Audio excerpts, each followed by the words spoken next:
Mesdames et messieurs, bonjour. Dans quelques heures, le monde entier va tourner la page de l'année 2020. 2020 qui aura laissé des empreintes indélébiles à l'humanité avec la pandémie de la Covid-19 qui a bouleversé les prévisions au plan planétaire. Au cours de cette année, le Bénin a connu son lot d'événements agréables et aussi désagréables. Une année à la fois électorale et préélectorale pour le pays, où le mercure politique monte progressivement au fur et à mesure que les jours s'égrènent et nous rapproche de l'échéance fatidique de la présidentielle de 2021, les 7e élections présidentielles de l'ère du renouveau démocratique. 2020, on en parle donc sur ce numéro spécial de Carré Politique, le tout dernier de l'année, et avec mes débatteurs déjà en plateau, nous jetterons un regard rétrospectif sur les grands sujets ayant marqué cette année pour le pays. Dans la deuxième partie de l'émission, j'aurai le plaisir de recevoir le président de l'ONG Alcré, Martin Viutou Assoba. Il prendra place donc ici même pour faire le bilan de la lutte contre la corruption ces 5 dernières années au Bénin. Mesdames et messieurs, merci de nous rejoindre donc sur cette émission qui reçoit pour l'instant décryptage 3 chroniqueurs, 3 analystes politiques, tous des habitués donc de ce plateau. Félicien Fayon, bonjour. Bonjour Gabin, bonjour à tous les internautes. Et merci pour la disponibilité. C'est moi. Et face à vous pour faire le débat, Alphonse Moïse Ossoudé, bonjour chers confrères. Bonjour à vous Gabin, bonjour à toutes et bonjour à tous. Vous êtes donc journaliste, analyste politique, mais également communicateur. Et pour constituer le carré de ce matin, j'ai avec moi un confrère maison, Landry Witton, bonjour. Bonjour Gabin, Alphonse bonjour, Félicien bonjour, bonjour à tous ceux qui nous suivent ce matin. C'est la DER. Et merci, c'est bien entendu la DER. Merci pour la disponibilité, donc, chers débatteurs. Et sans plus tarder, nous allons aborder ces sujets que j'avais tantôt annoncés. Nous allons commencer par la Covid, cette pandémie qui a bouleversé donc, les prévisions au plan planétaire tout au long de cette année 2020. Et Félicien Fayon, je m'en vais vous faire la toute première question. Le Bénin n'a pas échappé donc à cette pandémie. Le gouvernement, depuis le 16 mars 2020, a pris une batterie de mesures pour contrer la propagation de la pandémie. Aujourd'hui, peut-on dire que le gouvernement a pu venir à bout? Oui, je pense que le Bénin fait partie de ces rares pays qui ont pu résister à l'envolée de cette pandémie à travers plusieurs mesures spécialement prises à cet effet. Le premier cas avait été détecté le 18 mars 2020 dans ce pays et juste quelques semaines après, le gouvernement a pris des mesures, notamment l'installation d'un cordon sanitaire autour de certaines villes et certaines communes du pays pour donc éviter la propagation de ce virus-là dans certaines, dans les communautés. Vous savez que le Bénin fait partie, même avant la France, de ces pays-là, à avoir instauré le port obligatoire du masque dans le monde entier. Et puis, en tout cas, chez nous ici, le port du masque a été obligatoire, l'utilisation du gel et tout ce qui est mesure. Le Bénin fait partie également de ces rares pays-là à avoir évité le confinement. Parce qu'ailleurs, dans les grands pays... C'est vrai, le Bénin n'est pas allé au confinement général. Le Bénin n'est pas allé au confinement général. On a laissé les gens circuler en dehors du cordon sanitaire. Et pourtant, nous faisons partie de ceux-là qui avons eu non seulement le plus faible taux de cas au Bénin, le plus faible taux de décès également.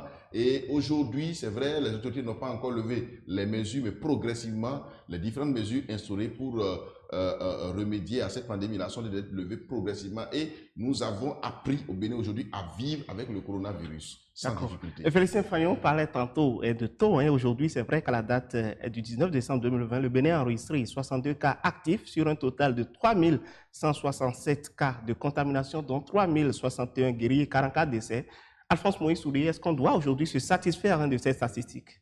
Non, je dis au-delà de la batterie de mesures prises par le gouvernement, j'ai juste remarqué que les uns et les autres ont fait montre d'un sens de responsabilité élevé. Mais malheureusement, depuis un certain temps, je crois que tout le monde a baissé la garde. Moi, j'étais un peu surpris de voir le chef de l'État sortir de sa voiture, aller à l'Assemblée nationale tout le temps, sans masque.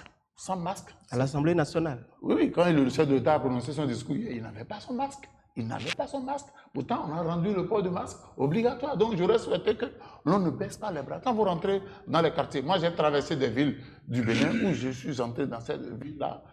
Pratiquement personne n'avait de masque.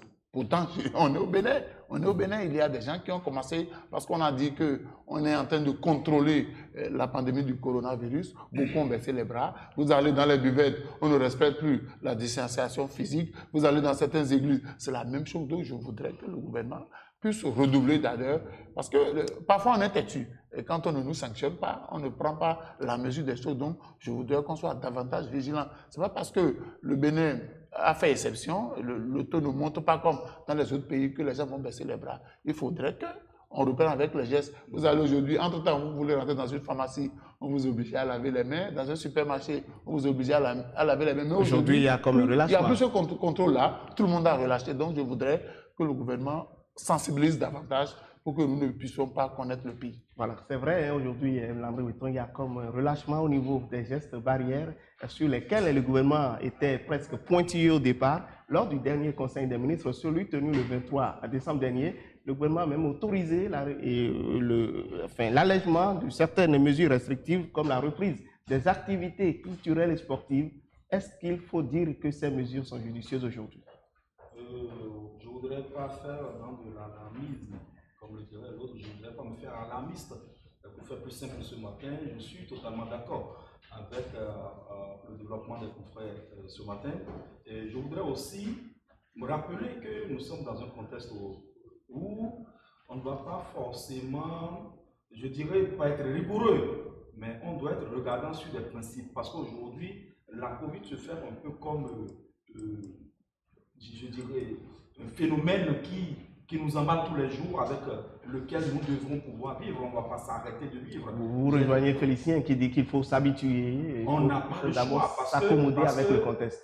Le vaccin qui est aujourd'hui en expérimentation n'est d'abord pas pour nous autres Africains et pas béninois. Et donc, ce n'est pas pour demain la fin de cette pandémie. Nous avons le devoir de vivre avec cette pandémie et faire avec, respecter les mesures qui sont prises.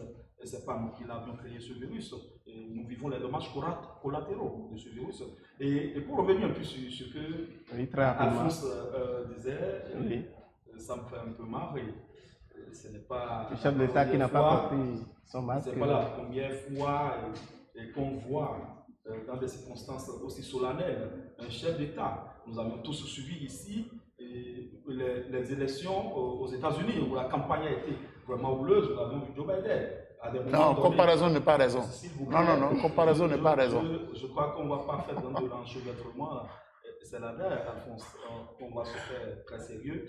Et je voudrais juste rappeler qu'il y a des moments, il y a des circonstances solennelles où, en respectant toujours les mesures, on se permet d'aller juste au-delà. Et quand le chef de l'État le fait, c'est vrai, on va dire, ne donne pas le bon exemple. Merci Landry Weton.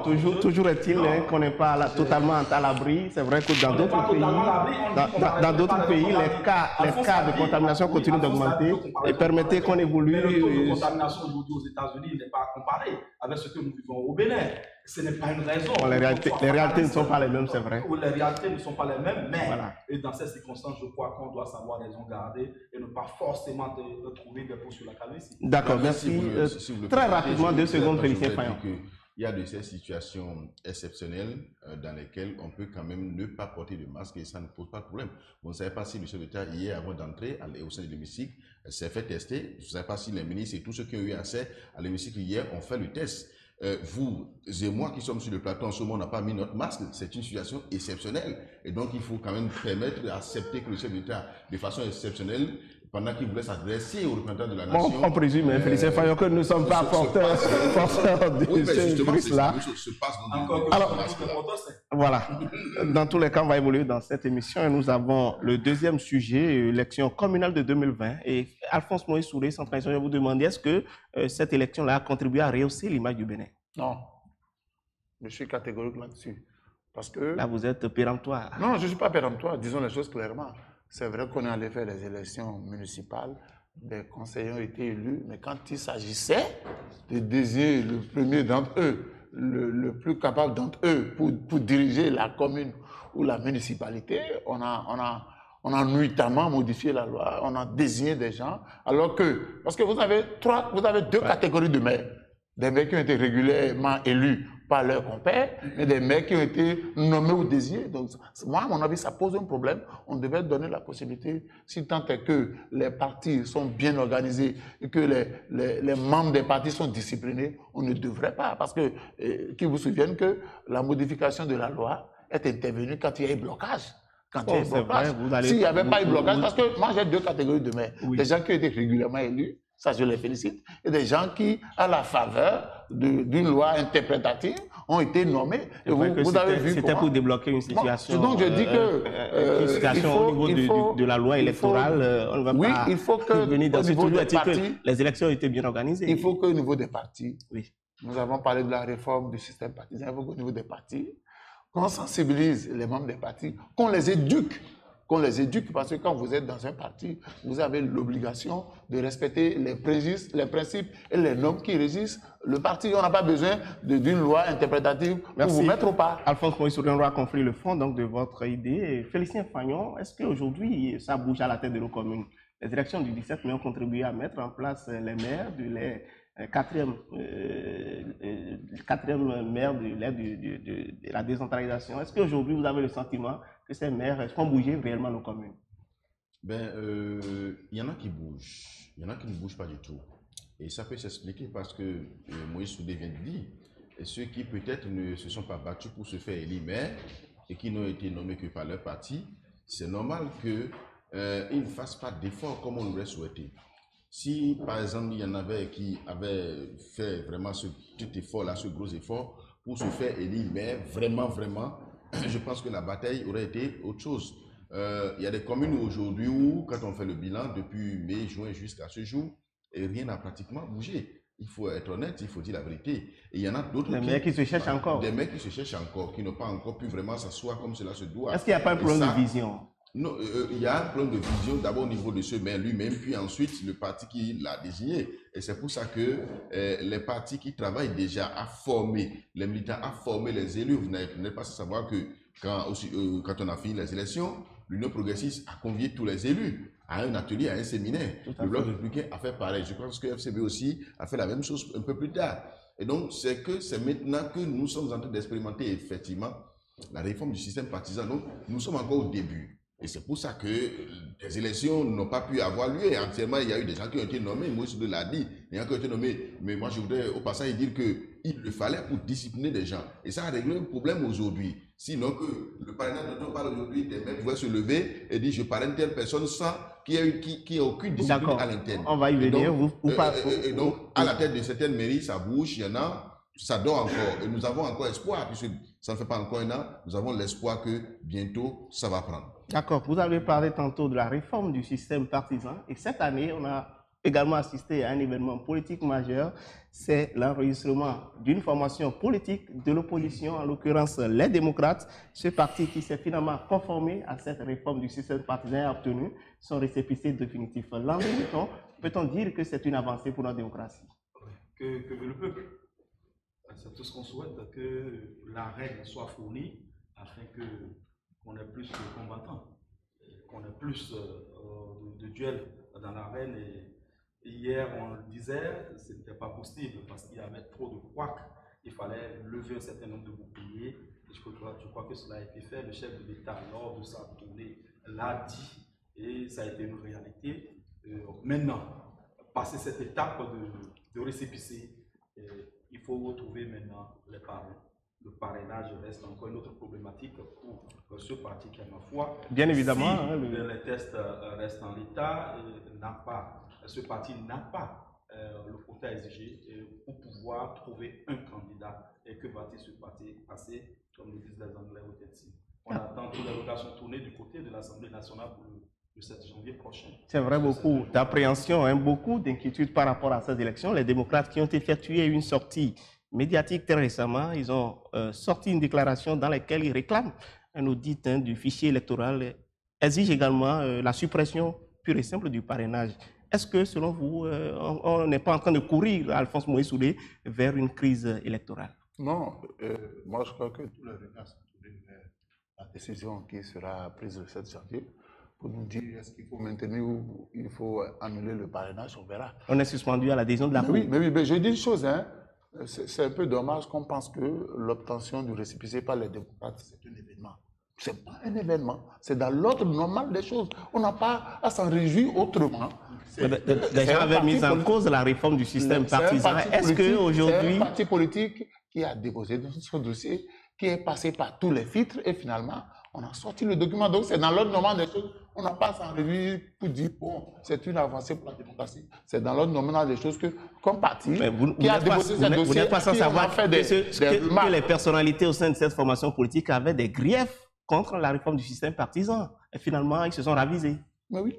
Ils ont déposé le dossier, ils ont eu le document. Donc, pour moi, ce n'est pas de l'extraordinaire. C'est-à-dire que c'est ce que la loi prévoit. Pour être déclaré parti politique au Bénin, il faut remplir des formalités. Les formalités sont remplies, donc ce n'est pas de dire que c'est une avancée, c'est normal. Si vous voulez officier en politique au Bénin, si vous voulez être parti politique, il faut remplir les formalités administratives. Si vous ne les remplissez pas, vous n'avez pas voix au chapitre. Donc maintenant que c'est fait, et puis basta, on continue. D'accord. Félicien Fagnon, est-ce que les démocrates, selon vous, pourraient avoir gain de cause? Gain de cause par rapport aux revendications qu'ils sont en train de faire. Vous savez, pour moi, ce n'est pas nouveau. Hein. En 2011, l'Union fait la nation et tout le bloc qu'il y avait au niveau de l'opposition à l'époque avait fait les mêmes revendications au moment où le président Boni Yayi était au pouvoir et donc se battait pour avoir le second mandat. Mais ils n'ont pas forcément eu gain de cause. Vous savez, l'ALEPI avait posé problème à l'époque. On avait même fait venir des experts pour l'auditer, pour voir le fichier, mais ça n'avait pas empêché le chaos. Ce n'est pas pour dire que les revendications, mais tout ce que les démocrates demandent... Vous faites le rappel comme si le chaos n'était pas légitime. Je ne dis pas que ce n'était pas légitime, mais c'est pour dire que ça n'empêchera peut-être pas ce qui va arriver en 2021. Si quelque chose doit arriver, ce qu'ils demandent, c'est normal. Un enfant qui a faim ne peut que dire à son père qu'il a faim. Mais c'est si le père a de l'argent ou de la nourriture à lui donner qu'il en donne. S'il n'en a pas, qu'est-ce qui va se passer? Rien ne se passera. Mais l'enfant ne mourra pas non plus. On va passer la période et c'est fini. C'est des moments qui arrivent. En 96, ce que nous vivons aujourd'hui, on l'avait vécu.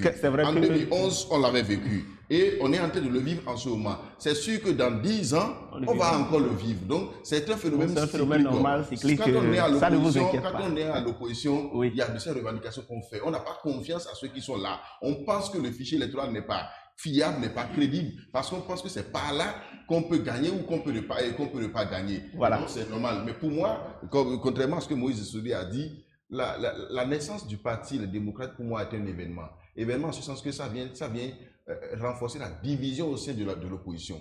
Je le dis parce que vous savez que les démocrates, ceux qui sont là, c'est ceux qui ont quitté la FCBE. Et donc, ça vient renforcer la division. Et j'ai lu quelque part hier que la FCBE s'insurge contre le fait qu'on les ait écartés de la coalition de l'opposition. On ne tenait pas FCBE. On ne tenait pas FCBE. Vous devez vous en réjouir, chef. Boni Yayi a été le président d'honneur de FCBE. Le président d'honneur à quel rôle? Il a été président d'honneur. À quel rôle? De FCBE. Alors, la question... Tous ceux que vous connaissez, en tout cas, la plupart ont quitté les FCBE pour créer les démocrates. Et donc, la naissance de ce parti vient confirmer la division qu'il y a au sein de l'opposition. Et quand vous êtes divisé, on aurait aimé Félicien Fagnon approfondir encore nos analyses sur cette actualité, mais le temps imparti ne nous suffit pas. On va aborder très rapidement l'autre actualité qui est arrivée carrément comme un cadeau de décembre, je vais dire, pour le Bénin, la réouverture des frontières terrestres nigérianes pour régler le problème de la contrebande qui a prévalu à la fermeture de ces frontières-là. Est-ce qu'aujourd'hui, Landry Weton, vous pouvez dire que le Nigeria a atteint ses objectifs? Moi, je ne suis pas nigérien et je ne suis pas non plus une autorité nigérienne pour savoir quels étaient les objectifs au départ. De la réexportation des produits. Et quand vous êtes dans un espace économique et que vous décidez unilatéralement de battre en brèche, de foutre au pied et les principes sacro-saints de la circulation des personnes et des biens dans cet espace. L'accord de Badagry, qu'est-ce que le Nigeria en a fait? Et le tarif extérieur commun, qu'est-ce que le Nigeria en a fait? Oui, c'est vrai, c'est le géant de l'Est.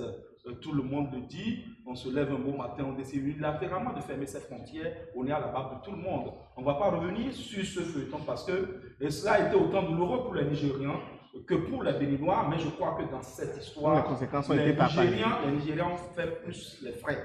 Et oui, beaucoup diront que nous vivons sur le dos du Nigeria et que le Nigeria, c'est une aberration qu'on compare le Bénin comme étant un des départements ou un des territoires de ce pays. Je dis c'est faux. Et les Béninois ont soutenu le gouvernement. avec cette discipline que nous avions eue. Moi, j'ai fait des incursions sur ce territoire entre le Bénin et le Nigeria pendant cette crise-là. Je vous dirais, quand vous tenez compte des agrégats macroéconomiques aujourd'hui, le Bénin a plus soutenu de cette fermeture que le Nigeria. Et je vous dirais avec des exemples à l'appui, juste un exemple. C'est vrai qu'on parle de résilience. Oui, juste un exemple. Vous savez qu'avant la crise de cette fermeture sur des arguments fallacieux, parce qu'au départ, on nous avait dit que c'est une question de terrorisme, après c'est toute autre chose. On a avancé beaucoup trop de choses pour justifier cette fermeture de frontières. Le sac de riz que les Nigériens affectionnaient, le sac de riz était à 19 000 naira. Je vous donne des exemples précis, vous pouvez aller vérifier. Avec cette fermeture de la frontière, le sac de riz est passé à 33 000 naira. Et les derniers événements que vous aviez vus du côté du Nigeria, on nous a parlé de l'addiction au pétrole, s'il n'était pas que ça. Les Nigériens étaient fatigués de continuer à vivre cette surenchère de ces produits de première nécessité pour le Nigeria. Et donc, je crois que dans ce qui s'est passé, chacune des parties ou chacun des pays doit pouvoir tirer les leçons et savoir que l'on a beau être l'autre mastodonte, on doit faire attention parce qu'une petite fourmi peut l'abattre. Félicien Fagnon, c'est vrai que les deux pays ont subi les effets de cette situation-là. Mais les relations également entre les deux pays ont pris un coup. Est-ce qu'on peut espérer que ces relations retrouvent leur vitalité les jours, les semaines, les mois à venir? Je ne pense pas que les relations diplomatiques entre le Bénin et le Nigeria ont vraiment pris un coup. Non, les relations sont au profit, selon ce que le ministre des Affaires étrangères nous a toujours dit. C'est vrai que c'est des bonnes paroles aussi. Le discours du chef de l'État également, on note qu'il y a un dialogue permanent entre les deux États. Il n'y a pas de problème. La frontière a été fermée.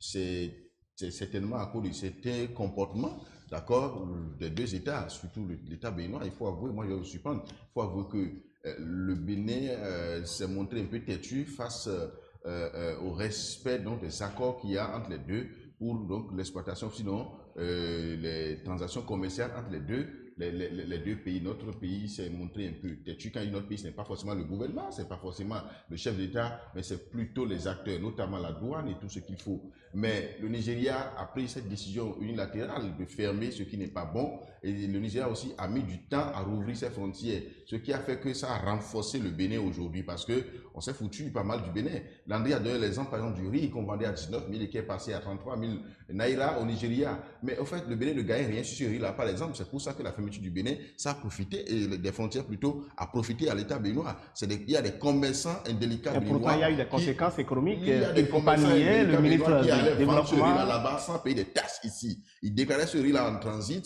et ils ne payaient rien ici. Ils allaient vendre ça. Vous voulez dire que dans une certaine mesure, cette mesure a favorisé le pays. Donc, la fermeture a profité, la fermeture des frontières a profité aux deux États. D'accord. La tournée nationale du chef de l'État, Alphonse Moïse Soudé, a été un fait inédit, majeur. Pendant 20 jours, le chef de l'État qui a parcouru une soixantaine de communes. D'aucuns trouvent qu'il aurait été plus pertinent d'envoyer ses ministres sur le terrain pour peut-être alléger les dépenses que cette tournée-là a induit. Est-ce que c'est votre avis? Non, moi, le chef de l'État, il est dans son droit de parcourir toutes les communes du Bénin. Personne ne lui donne le droit. Et les ministres sont là. Et puis le chef de l'État, s'il a décidé d'aller en contact avec ses compatriotes, je ne lui en veux pas pour ça. Pour vous, ça devait faire école? Non. C'est normal, un chef de l'État qui... Parce qu'aucun chef d'État n'a pu avoir cette volonté, a pris cet engagement de faire le tour des communes pour leur rendre compte directement aux populations. J'ai déjà dit quelque part que le chef de l'État, il a parcouru une soixantaine de communes, on nous a parlé de reddition de comptes, mais je n'ai pas vu le chef de l'État faire un tour sur un seul chantier, à part les marchés de Cotonou. Quand il a fait le tour des autres communes, je n'ai pas vu le chef de l'État. Si tant est qu'on parle de reddition de comptes et que l'État béninois est en train de, le PAG est en train d'être réalisé à coût de milliards, je dis on ne peut pas faire le tour de 60 communes sans avoir fait un tour sur une seule infrastructure pour voir quel est le niveau d'évolution des travaux. D'exécution des travaux. Je ne dis pas d'aller sur 60 chantiers, je ne dis pas d'aller dans les 60 communes visiter, d'aller sur tous les chantiers, mais on aurait pu faire des descentes de façon inopineuse sur des chantiers pour voir. Et par rapport aux différentes fiches adressé au chef de l'État. Par rapport aux différents comptes rendus faits par les ministres, quel est l'état d'avancement des chantiers? On aurait pu, parce que le chef de l'État, certainement qu'il fera encore cette même tournée-là à la veille de l'élection, au cours de la campagne électorale. Mais pas pour les mêmes objectifs. Oui. Ça peut être, tout en faisant la campagne, il peut profiter. Dans tous les cas, Alphonse Moïse-Soulé, la tournée effectuée n'était pas inscrite dans une perspective électorale. Alors, Landry Ouetton, on a vu un chef d'État, une forte mobilisation des populations sur le terrain, le chef de l'État, qui, contrairement à ses habitudes, s'est offert même des bains de foule. D'aucuns ont dit qu'il était dans une propagande électorale. Est-ce qu'on n'est pas tenté de leur donner raison? Ça dépend du profil que l'on adopte en analysant la sortie du chef de l'État. La reddition de comptes, il se doit de nous rendre compte parce que 5 ans de gouvernance, il devrait pouvoir nous dire qu'est-ce qu'il a fait de l'argent du contribuable, de sa vision avant. Ce n'est pas une exigence constitutionnelle. Ce n'est pas une exigence constitutionnelle, mais ça devrait être bien séant qu'il le fasse, il l'a fait. Et on ne devrait pas lui jeter la pierre pour cela, et que l'on pense que c'est déjà la campagne pour lui, que l'on prenne ça sous le coup de la reddition des comptes, l'un dans l'autre d'une façon ou d'une autre. C'est le chef de l'État. Et vous dites, il y a la liesse populaire autour de lui, c'est tout à fait normal. Et ce n'est pas un homme ordinaire comme vous et moi. C'est quelqu'un qui a dirigé les destinées de ce pays pour 5 années. Et qui peut-être dirigera encore, qui sait si les Béninois lui donnaient encore le suffrage. Et ils ne sont pas souvent aussi. Ils ne sont pas? Ils ne sont pas souvent. Ils ne sont pas souvent. Il n'est pas dans du genre populiste. Il est, comment dirais-je, quelqu'un qui préfère travailler et démontrer par les actes ce qu'il fait. Je ne suis pas là pour défendre une chapelle, mais c'est tout à fait normal que l'on puisse, sur des actes posés, lui demander. Et j'ai entendu tout à l'heure Alphonse Soulé dire qu'il n'est pas allé sur un seul chantier. Je ne sais pas si Alphonse l'a suivi dans sa tournée. Et nous avions vu des images, nous avions vu des vidéos. Je voudrais croire que déjà même sur les routes fabriquées, sur les routes construites, il a sillonné puisqu'il est allé par voie terrestre. Et donc ça, c'est déjà des chantiers. J'espère bien que nous aurons comment dirais-je, un condensé de toute cette tournée, et cela nous permettra de nous édifier sur ce qui a été réellement fait lors de cette grande tournée. Nous sommes pratiquement au terme de cette émission, mais ce serait pratiquement un péché de ne pas vous arracher ne serait-ce qu'un mot par rapport à cette dernière actualité, l'incarcération de l'ancien maire de Calavi et d'une série de personnalités impliquées dans le dossier dit des 39 hectares. Le mérite revient-il à la justice ou au gouvernement selon vous, Félicien Fayon? Mais avant, je voudrais quand même me prononcer sur très rapidement le sujet alors relatif à la prise du chef de l'État. Vous m'avez privé de parole par rapport à ça. Pour dire quand même que ceux qui pensent qu'il est allé faire de la propagande, mais à quoi les gens s'attendaient? Mais il est au pouvoir. Ce n'est que cette opportunité qu'il peut avoir pour sortir. Même s'il était allé faire de la propagande, ce n'est pas un problème. C'est légitime. Écoutez, c'est légitime. On a vu le président Ouattara à la veille des élections dire qu'il effectue des visites d'État dans des régions de son pays. Le problème, quand vous êtes au pouvoir, il y a ces avantages-là. En 2015, d'accord. À quelle occasion on va rentrer dans l'histoire avait écrasé avec le premier ministre Lionel Zissou?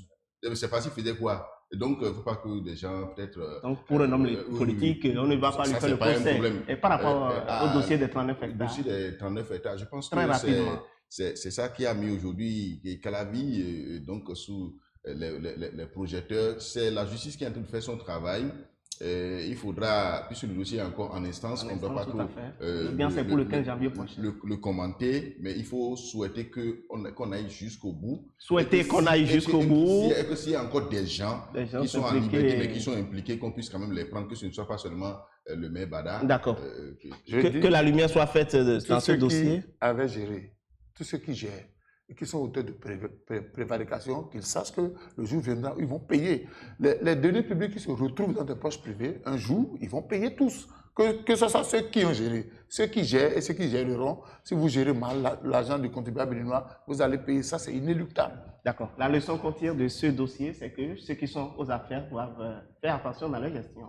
Oui, ils doivent faire attention, mais je ne voudrais pas rentrer cette cacophonie autour du principe des 39 hectares. Quand on dit ils ont géré, l'argent se retrouve dans la banque. Je voudrais juste faire cette parenthèse pour dire, nous parlons des 39 hectares Et ce dossier, le clonage foncier à Calavi reste un problème majeur pour Calavi. Quand je parle de clonage foncier, c'est ce principe qui amène le vendeur à vendre la même parcelle à plusieurs personnes à la fois. On va espérer qu'avec le dossier des 39 hectares, voilà. Ces cas-là ne vont plus se reproduire. Chers confrères, merci donc d'être passé au Pinet sur ces grands sujets qui ont marqué l'actualité politique au Bénin en 2020. On se retrouve très prochainement. Mesdames et messieurs, dans la suite de l'émission, je vais recevoir le président de l'ONG Alcré, Martin Viautou Assogba. C'est un acteur majeur de la société civile. Avec lui sera question du bilan de la lutte contre la corruption au Bénin ces 5 dernières années.